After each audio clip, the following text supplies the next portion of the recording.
something went catastrophically wrong with the Magnum.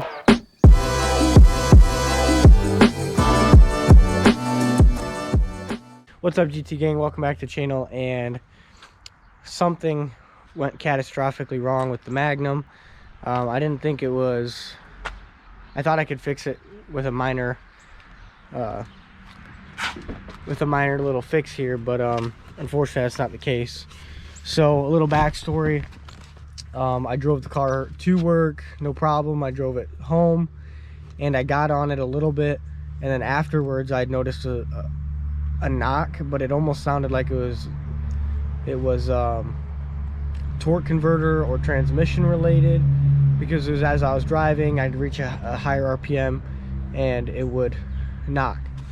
And so I kind of limped it all the way home, and it kind of sat for a day or two because I had to help my Uncle Art work on his truck. And I decided first things first to do an oil change, and I only get 2 quarts of oil out of the oil change, and it looks really bad. And if you don't know about these, you're supposed to have 7 quarts of capacity in the oil pan. So now I'm at the crossroads to where in the matter of a week of driving it, it burned 5 quarts of oil. So I need to figure that issue out. So as far as today goes, I will be doing I'm going to check spark plugs in each cylinder, like whatever one's easiest to get to on each side. I'm only going to pull 1 spark plug per cylinder, and so the goal with that is to see which cylinder is burning all of the oil. When I pull a spark plug, it will be completely black. The thing that really confuses me is the fact that there's no misfire, so that could be a multitude of things. But at the same time, the only thing that I can do now, because of the weather outside, as you can see, I'm totally geared up because the weather is getting really cold. I don't have a shop. I have my garage, but it's not insulated yet, and I just am not in the situation where I can just pull it in the shop over winter and work on it, tinker on it, unless I am fully geared up like I am. But anyway, I'm gonna go ahead and start up for you guys and show you guys what I'm talking about. It only knocks under load, and let me just be the first person to say that, you know, stuff like this happens. I'm not a professional, but that's not an excuse either. I should have checked the oil, but at the same time, a week of driving, I was really excited about the car. I just rebuilt it. I didn't see an excessive amount of smoke rolling out of the exhaust, so I mean, somehow, some way, I lost 5 quarts of oil, and it wasn't due to leaking because I don't have puddles in my driveway. But you know, it was just a lapse, and sometimes these things happen, and this is how you get better. I'm going to take this as a lesson to where when I can pull this engine or somehow figure out what the problem is, I'll be able to identify it and learn from my mistake and get better from there. So let's go ahead and fire it up.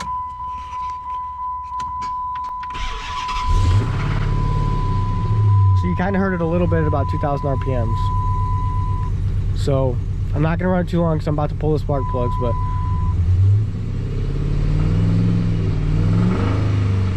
very, very minor knock. I'm hoping that if it is some kind of rod bearing, that I'll be able to catch it before it's too bad. So I'm still going to pull spark plugs and check it out. Yeah, it's barely doing it, but so I cannot see my breath right now.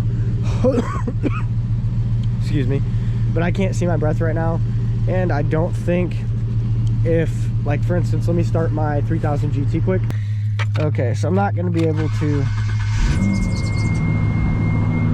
I can't get off the brake, but as you can see, I've got no exhaust smoke, and look at that, we're burning oil. So as you can see, we're clearly burning oil pretty badly.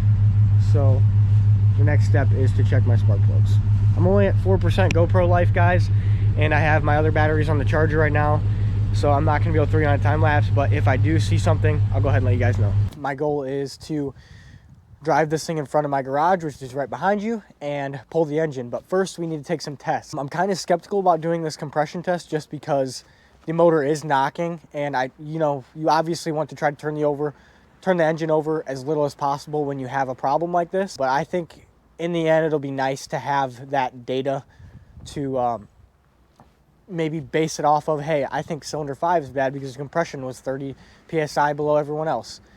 But what we're doing today is doing the compression test, bringing it over there, and starting to pull the engine. So I don't know how long it's going to take, but I've got all weekend to do it. So that being said, let's go ahead and pop the hood.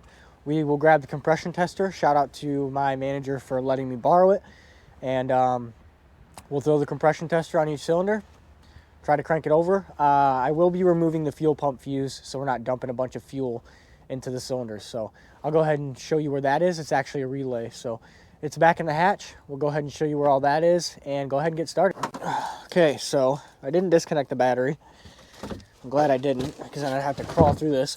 Do you guys know that there is no way to actually open the tailgate, or the hatch I should call it, if your battery is disconnected or dead? So that is I think that's a huge oversight from the factory.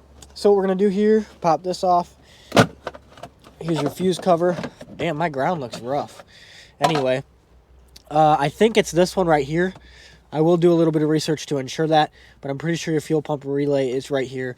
If you pull this relay, you can't get power to your pumps, aka you can't prime them, or you can't run your engine because you have no fuel. So that's kind of the thought process behind that. We don't want it to accidentally pop off and try to start running. So we'll do that, as well as throw the compression tester in. There she is, guys. She is an absolute beaut. So on this side, I was able to pop off all of the spark plug wires at the head and pull the spark plug out. So I will be threading it into here and trying to crank it over.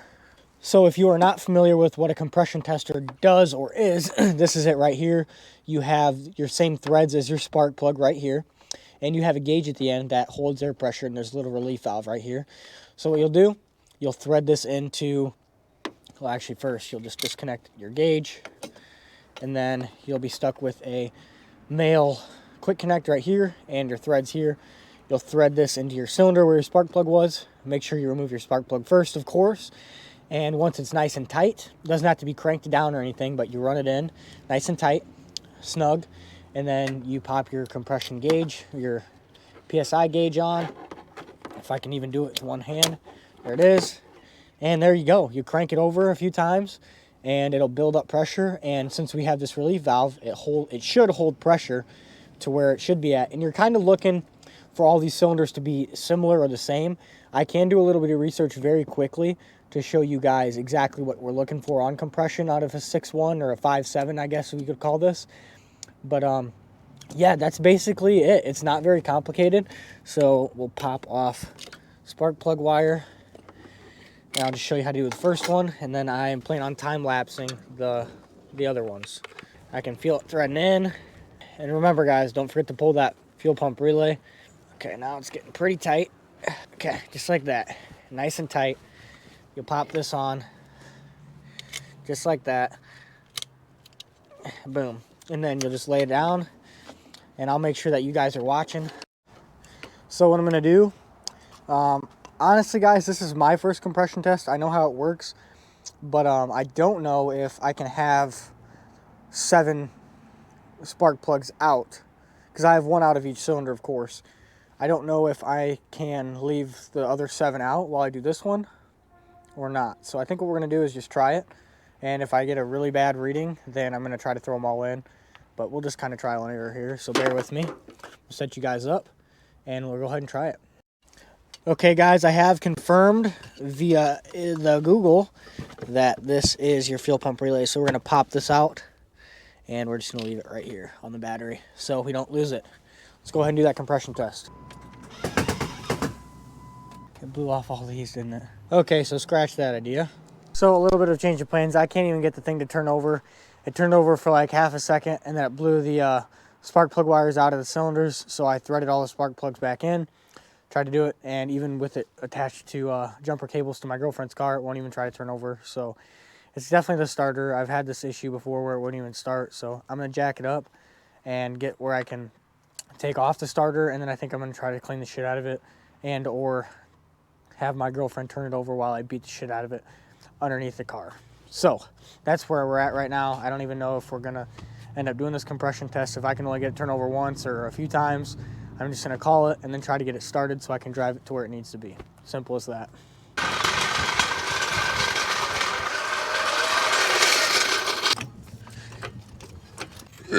Never forget jack stands, because I will be underneath the car, always practicing safety. I like to put them right on control arms and get more stiff than your suspension, right? Okay, now I'm gonna grab my girlfriend, beat the shit out of my starter while she tries to crank it over. Let's do it. So that's not really an option because she is in the shower. So I'm just gonna, let's go ahead and try it again. I'm gonna go ahead and pull the starter out, see where that gets me. Undo all the connections first, of course, and take it out and see what I can do with it. So I just had it cranking over. Apparently the starter connection was just loose. So I just cranked it over 3 seconds. What is that? 155, I would roughly say, 155. So I'll go ahead and write that down and go to the next one. Okay guys, this is cylinder number 3.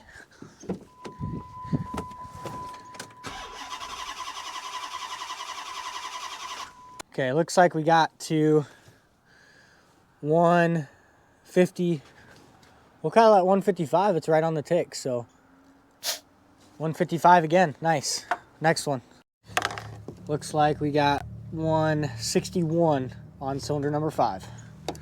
Okay, guys, so a little low on cylinder number 7. Looks like we're at 141, so we'll go on to cylinder number 2 now. I'm going to take it off the jack because it's pretty reliable. Last 4 times it's been on the first crank, so believe it or not, my starter connection was just loose. So that's pretty funny that whole time my starter issue is just a loose connection. So I'm gonna head over to the second bank of cylinders, 2468, do those, write them down, and then start it and bring it over. I'll show you guys each one I do though, of course. Cylinder number 2 is 140 on the dot. 145 on cylinder number 4. Cylinder number 6, looks like it's about 139. Cylinder number 8, we have 140 PSI. Okay everybody, so the compression test came back to be good for the most part. I mean, nothing that kind of stood out. We did have one as low as 139 and the highest of 161. So it's not like one is completely way off. So I think what that puts me in the situation of is we're going to start disconnecting things. We're going to pull this motor. So first things first, I'm going to disconnect the battery, and I'll start with little things like the intake, wiring harness, and then we'll get into cooling. I'll have to drain the coolant and just go from there. I'm going to throw you guys up on a time lapse, and if there's something that I think I need to cover, I'll make sure and stop and put it up onto another video and explain it to you. So obviously this is some kind of huge mistake. I'm gonna have the engine completely torn apart, have a series on that, a couple videos. I did want to close out with saying thank you guys for all the support. I know that you guys watch my videos for information and informative purposes, and I just wanted to apologize because obviously I built an engine and you guys followed these guidelines, and what did I do wrong, of course. So in these videos where I tear it apart, I will explain how I did it, what happened, what I could have done to avoid the problem, and believe it or not, it's gonna be something really dumb. So stay tuned guys. I really appreciate you, and I hope you guys continue to follow me and support, because we have a lot of content coming up. We have to put out these Magnum videos, and then I have videos that are sitting in the background about building the 426 Hemi that will be pro charged. So stay tuned. I appreciate you guys more than you even know. See you soon.